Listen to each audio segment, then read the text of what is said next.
আব্বা কোয়ানে গেল? আমার এনে বসাইতে কোয়ানে চলে গেল আব্বা? আর কতক্ষণ বসে থাকবো আমি এনে?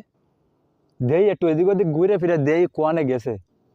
কোনো জায়গায় তো দেখতে পাচ্ছি না আব্বা কোয়ানে গেছে। না, বসে থেকে তো আর পারা যাচ্ছে না, একটু সামনের দিকে যাই দেই আব্বা আসে নাই সামনের দিকে কোনো জায়গায়। দেই সামনের দিকে ওই দিক বড় যায়। হুম,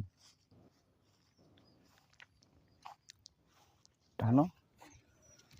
আর বাবু কত শাক পাতা, ওই যে শাক বন জঙ্গলে মাঠটা ভরে গেছে।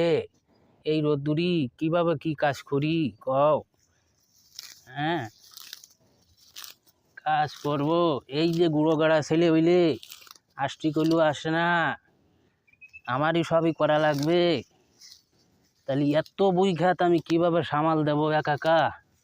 আর বাবু কিরাম